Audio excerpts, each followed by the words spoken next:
So he's going to talk about his lawsuits against two particular aspects of the California top two system. So I'm just going to take 5 minutes to explain the Washington state lawsuit against the very essence of the top two system. It's been going on in Washington state since 2004, ever since the voters of Washington state passed the top two system. And at first that case had very good luck. It won in U.S. District Court in 2005 in the summer. The U.S. District Court said the top two concept violates the First Amendment. The First Amendment really has 4 things in it, or 5 if you count press. Everybody knows about free speech, and everybody knows about religious freedom. And people tend not to overlook the part of the First Amendment that guarantees freedom of association. That says that groups have a First Amendment right to basically run their own organizations as they see fit, and certainly to control who's a member. And because of the First Amendment, the old Washington and California blanket primaries were declared unconstitutional. The old blanket primary had been passed in Washington state in 1934 and in California by the voters in 1996. The old blanket primary said everybody gets a primary ballot. It's the same for every voter. Every candidate is listed on it. And the top vote getter from each party advances to the November election. If you've been in California in the 90s, you might remember. We had it in 1998 and 2000. And the truth was, it really didn't hurt minor parties at all, because minor parties almost never have contested primaries. So, one green gets on the primary ballot. Doesn't matter how many or few votes he or she gets, that green is on the November ballot. But the major parties didn't like it, and they had a point. In effect, all voters were helping those parties choose their nominees instead of the party's members, and they said that violates freedom of association. And the Supreme Court agreed. So out went the blanket primary in California, out went the blanket primary in Washington. I could say that was sad. We don't know what the future's going to be. It might have been a colossal mistake, because then what happened? In Washington state, the supporters of the old blanket primary says, all right, we'll fix you. You say it's no good to have outsiders help pick the nominees of a party. All right, we'll just rewrite this law, and we'll say parties don't have nominees anymore. Now, if they'd been really philosophically fair and consistent, they should have just said, we don't like parties, which they don't. And they said, we'll just have nonpartisan elections with no party labels on the ballot. But people want party labels on the ballot. Polls have shown people can't stand the idea that we're going to have congressional and state office elections with no party labels on the ballot. The public depends on those labels. So anyway, the Grange passed this made-up system where they don't print party labels like normally. They put, I prefer the Democratic Party, or I prefer the Green Party. It's all a fake. It's a game. They say, see, parties don't have nominees, so what's the problem? Well, so Washington got this system first, 2004, but in 2005, the U.S. District Court threw it out. He said, well, as long as you have party labels on the ballot, and the people using those labels were not picked by the party, it's got the same flaw as the blanket primary. So then it went to the Ninth Circuit. The Ninth Circuit agreed. Then it went to the U.S. Supreme Court. And in the oral argument in 2007, every justice who talked, which is 8 of the 9, Clarence Thomas is famous for never saying a word in oral argument. All 8 justices said things that made it obvious they thought that this blanket primary was no good either. It had the same flaw. Did I say? I meant to say top 2 primary. Everybody walked out of that hearing being 100% persuaded the U.S. Supreme Court was going to throw it out. But it didn't. It was a shock. In March 2008, Clarence Thomas wrote it. He doesn't like parties. Somehow, in the conference after the hearing, he persuaded all the justices but 2 to say, well, we don't really know enough about this system yet. Washington State hasn't even figured out what labels are going to be in the ballot. So how can we throw it out now? Let's just say, well, for now, we don't see anything necessarily wrong with it. And then we'll send it back to the lower courts after it's been tried, and they can figure out if it's unconstitutional or not. Well, the newspapers in Washington and California, they virtually all love the top two system. They all endorsed it. They all said, oh, the Supreme Court upholds it, it's over, it's done with. And so the case in Washington is not over. It's the same old case that was filed in 2004. So it went back to the U.S. District Court, and the parties put up a lot of scholarly evidence. They did experiments, social science experiments, and they showed people the ballot, which by then Washington State had figured it out what it would say. And they said, well, did you look at this ballot and look at all the stuff, verbiage on it? Do you think these candidates are endorsed by the party, and do you think these candidates are members of the party? Because they do have the party name. And about half the vote, the people, said yes to one of those questions. And the state didn't put up any evidence against it. So then the U.S. District Court scheduled a hearing, a trial, and all the experts was going to testify. And then he canceled the hearing a week before and upheld it without listening to the evidence. And as far as the written evidence, he said, well, I think it doesn't matter what the stupid people think. It just matters what the well-informed people think. And the well-informed people would understand, so therefore I uphold it. So now it's in the Ninth Circuit. There are two reasons why the top two system is intrinsically unconstitutional. I already talked about the freedom of association issue, but the other one, which is even more interesting for me, has not been covered by the press at all. That's the ballot access angle. We've had 18 Supreme Court decisions on ballot access, and they've been consistent. Access to the general election ballot is protected. States cannot require candidates seeking a place on the general election ballot to show support for more than 5% of the voters. Most of these cases involve petitions, and the Supreme Court has put a lid of 5%. States can't require petitions to be greater than 5% of the electorate. In 1986, they had a case that involved a barrier to the general election ballot that was not a petition. It was a showing in a prior vote. Washington State said, everybody runs on the same primary ballot. If you don't get 1% of the vote in the primary, you can't be on the general election ballot. And the Socialist Workers' Party tried, and they couldn't do it, so they sued, and it went to the U.S. Supreme Court. And the Supreme Court said, we see no constitutional difference between a prior vote test for measuring support and a petition. What the court said is very important for winning the case against top two, because we already know there's a 5% ceiling on the amount of support a state can require to get on the general election ballot.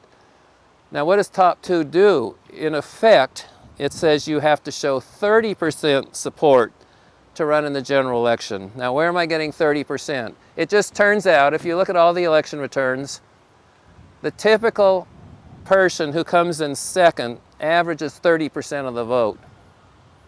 So on the average, Washington State and now California is requiring you have to get about 30% of the vote or you can't run in the general election. The briefs are all due in May and June, May 2011 and the responses in June 2011. And then it'll probably get the oral argument in September. Well, first I'd like to thank Richard. I mean, this guy is a walking encyclopedia. You name any part of election law, he'll be able to tell you stuff going back to, I don't know, 1658 probably. 48. Cromwell Revolution. 49. But my name is Gautam Dutta. Thanks for having me here. I'm an attorney who is working on a couple of cases involving Prop 14. Last June, so almost a year ago, California voters were what I call hoodwinked. They thought they were getting reformed by voting for Prop 14, but little did they know that they kind of bought into this a buy one, get one free situation. Namely, they thought that they were getting reformed, and it looked, you know, on the surface, Prop 14 looked somewhat attractive, you know, changed the way the system is right now. It is dysfunctional. I think we can all agree on that. But the problem was the so-called fix. Because what was not on the ballot was that if folks voted for Prop 14, they would also be stuck with another law the legislature had conveniently passed in the middle of the night a couple of years earlier. That was called Senate Bill 6. Technically, Senate Bill 6 is an implementing law. So in other words, if Prop 14 is the table, SB 6 are the legs. So you can't have one without the other. All right, so what did SB 6 do? California has a few special elections, right? On average, we have, believe it or not, at least 4.8 special elections, that is for Congress, for state office, for assembly, or for state senate every year. And, well, we've already had, by the end of July, we will have had 4. There's a special election this coming Tuesday. It's a round 2. It's a general election, or what was now called a runoff election. So what we have here is a sample ballot from Placer County. And it says that the 2 people who are listed are Dennis Campanelli. It says, my party preference is the Democratic Party.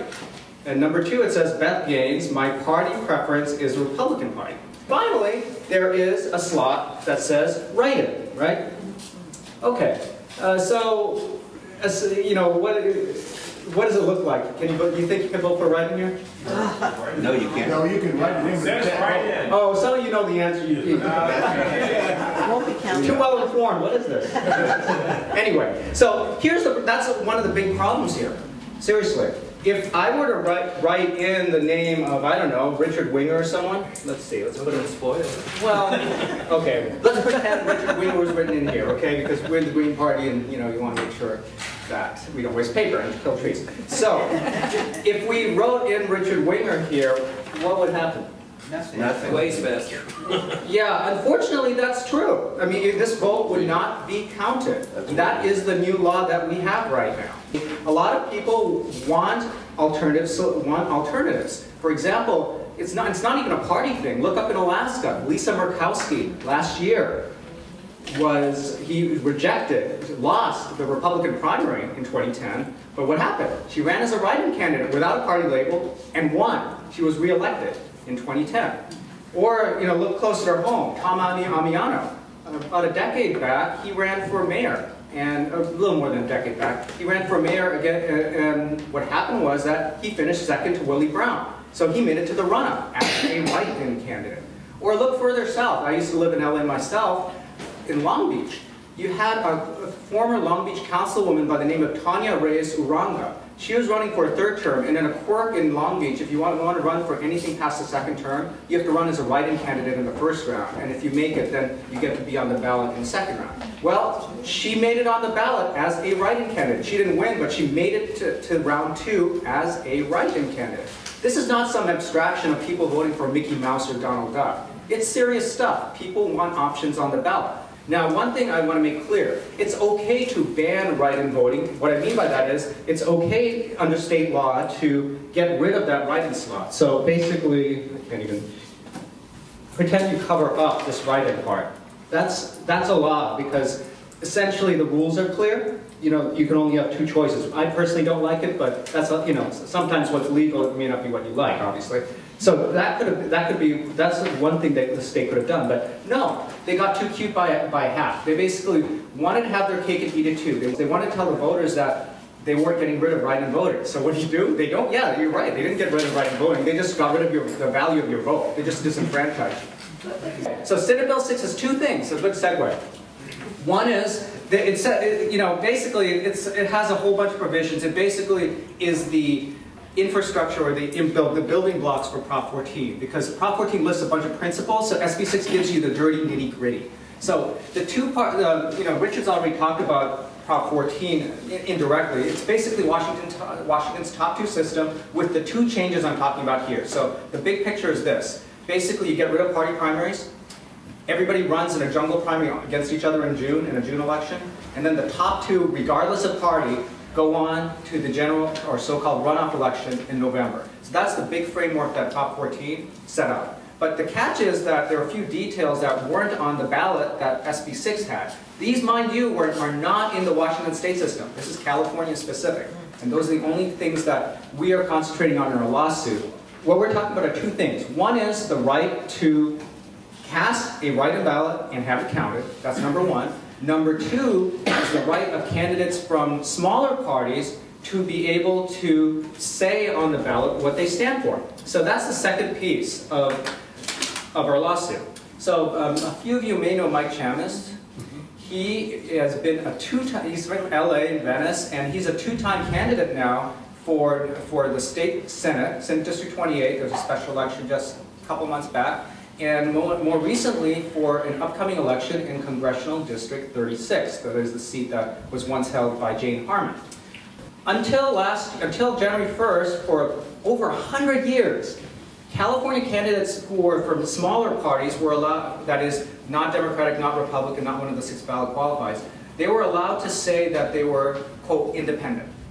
You know, so that was the rule. So yeah, you weren't able to say that you're from the coffee party, tea party, but you were at least able to say you're independent. It basically gets rid of that right. So you no longer have the ability to say that you're independent if you're from one of the smaller parties. Instead, it forces you to say that you have, quote, no party preference. It says two things. I mean, for our purposes here, like number one, it basically implements Prop 14, so it kicks Prop 14 into effect, number one. And there are two other things to it. It says, number two, it says that it bans write-in votes from being counted. So that's one big thing. Number two is that it forces people from small parties to say they have no party preference when before. Now small meaning ballot qualified or not? A party that is not ballot qualified. Okay, right now there are 6 ballot qualified parties. So a green candidate could still say my preference is. For now, yes. But here's the kicker. As a lot of you probably know, to stay on the ballot, a ballot qualified party must get at least 2% of the vote in a governor's election. During any statewide constitutional race, during a gubernatorial election here. So essentially there are two things and two rights that SB 6 directly eliminates. One is the right to cast a vote, a write-in vote that counts, number one. Number two, the right of anyone from a non-ballot qualified party to state their party affiliation. Why is this important even for a party that isn't ballot qualified? Well, down the road, it might be possible that under this new system, a party that's currently ballot qualified might not make the top 2. Then what?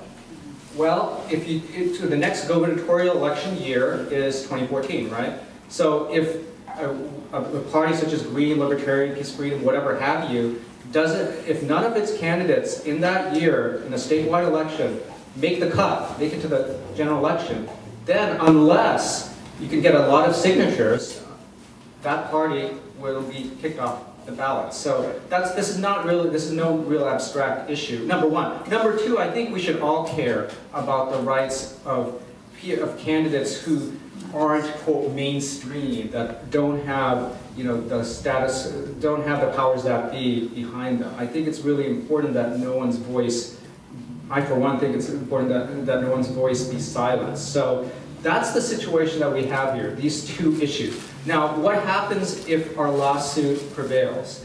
Essentially, Prop 14 will be put on hold. So let me be very clear about one thing. We're not challenging in this lawsuit the constitutionality of Proposition 14. That issue is being litigated in Washington State right now. That's going to take a while, and the courts are on it, and it'll be resolved in due course. What we're going for here are what we're targeting here are two provisions or two parts of Senate Bill 6 that are just outrageous, for lack of any other word. It's ridiculous, it's an outrage when you invite voters to vote for a write-in candidate and then not count their vote. I mean, there's no warning anywhere that says that if you vote for a write-in candidate, your vote will be thrown out. It's a flat out, a due process violation, and really affects and it damages everybody's fundamental right to vote. So number one. Number two, it is a problem. It's a huge problem when voters are not allowed when candidates are not allowed to tell voters on the ballot, which Justice Rehnquist said is the last thing a voter sees before he makes a decision. before he makes his choice, to see what a voter stands for. Because one of the defenses that the Secretary of State Deborah Bowen is using is that, hey, they're almost the same thing. You have no right to say you're independent. Never mind that they're, I'm not going to dig into the weeds of the legal issues, but there is a strong right and strong legal precedent for using the words independent. But basically they're saying that there's no difference, which raises the question, if that was the case, why'd they get rid of it anyway? That's kind of a curious question. All right, so I'll start with Randy because he brought an interesting point of how SB 6 was passed. Essentially, this is a bill that was passed in the middle of the night between what I call the business hours of 3:40 a.m. and 6:55 a.m. It was passed without any hearings, did not go through any committees. In fact, if it had gone through the elections committee, I'm willing to bet that the two provisions that we're challenging now may not have been there. So committees, they have their issues, but sometimes they do. There's a process, and they do a good job. They vet things, and they sometimes can troubleshoot a lot of things. So it was passed in the dead of the night. No one knew about it, and the voters never knew about it a year later when they're voting on Proposition 14. So how a bill is passed actually matters. In fact, the U.S. Supreme Court has mentioned that if a law has been passed without any deliberation, they're not going to be giving that as much deference, if any deference there. In fact, there was a decision by Justice Breyer, a concurring opinion by Justice Breyer on that, who's still, of course, on the court. So that's quite important. Now, as I mentioned, our case is not against Prop 14. Our case is against two important pillars of Prop 14, what holds up the table that we call Prop 14. Now, what happens if our case wins? But essentially, Prop 14 would have to be put on hold, and the legislature would have a few choices. It could start over and just fix the problems that we mentioned, and so in that way, Prop 14 would immediately take effect after they fix it. So that's one option. Number two, they could look into other options as well. The ball would completely be in the legislature's court. But the bottom line is that Prop 14 would be put on hold indefinitely until it was fixed. And as we've seen, legislatures, if they want to, as we saw with Senate Bill 6, they can act rather quickly. Yeah. They can act in 3 hours. So if this is something that they wanted to fix, they could fix rather easily. And then, as I've said in court, we would go home, because that's what this lawsuit's aiming to do: fix the worst parts of it. But again, all options would be with the legislature, and obviously it would be up to folks to tell their lawmakers what they would want, how they would want them to handle this. We think we have a very strong case. Obviously, we're a little biased on this, but what I can tell you is this: there is number one, the right to count a vote that is cast. That is something that is just fundamental. I mean, you can go back to Reynolds v. Sims, or there are a few cases before that, and even cases going forward that say that. In fact, there are more recent, just a couple months ago in Washington, D.C., a federal court said that made it clear that if you cast a write-in vote, it has to be counted. So that's rather strong. Where does it say in SB 6 that you have this loopy situation where you can, vote for a write-in candidate but then not count? SB, this is where essentially they were pulling a fast one, to use a legal term.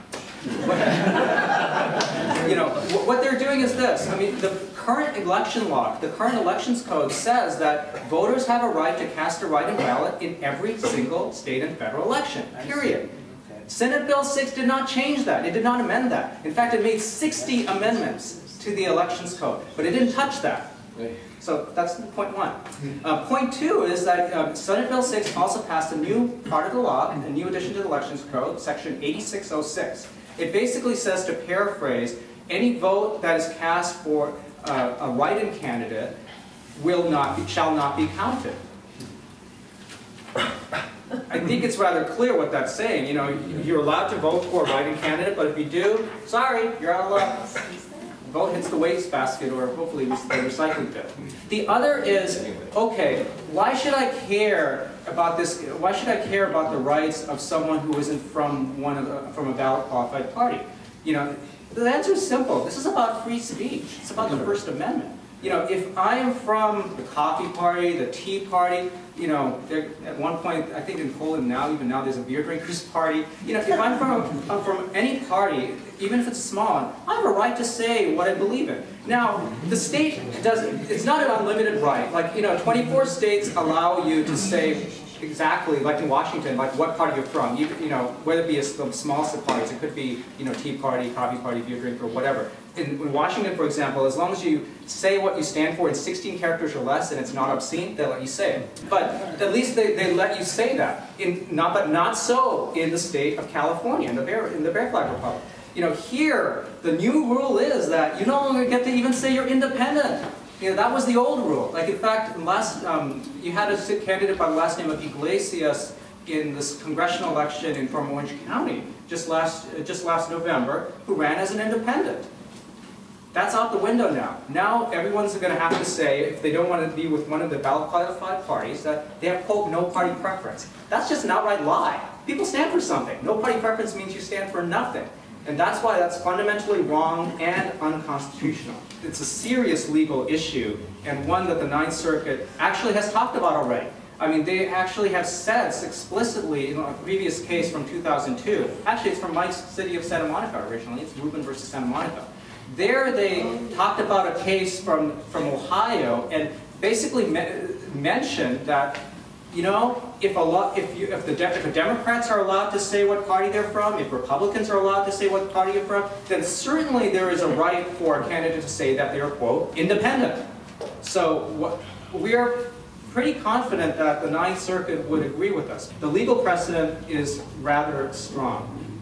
Now, to Linda's question, you know, how does the running of candidates help our case? It's a good question because, in fact, you know, that question has Michael Chamness written all over it.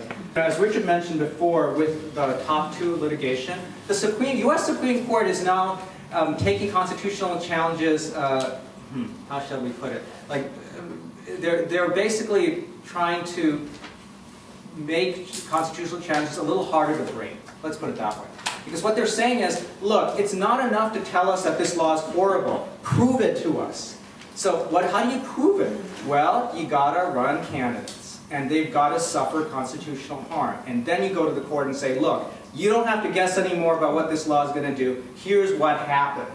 And that's what happened here. Michael Chamness, he's run twice now, you know, and in Senate District 28, there's a special election in LA County, and more recently, coming up, you know, in a few weeks, is the election in Congressional District 36, which is a lot of South Bay in LA County. And in both those cases, Mike is being forced to say and lie to voters that he has, quote, no party preference. And when we asked for a preliminary injunction, the trial court said no. And here's what the reason they gave. Basically, they said that, oh, it doesn't matter if you're not allowed to say you have no party preference. You know why? Because you can say what you want in the sample ballot, in the pamphlet booklet. Does anyone know how much it costs? Yeah, $4,800 depending on the district. Yeah, in fact, for congressional elections, it could cost you know, up to 48-some thousand bucks, depending if you want Spanish and if you want to have a couple of pages or not. And in the state senate election, the top price was $64,000.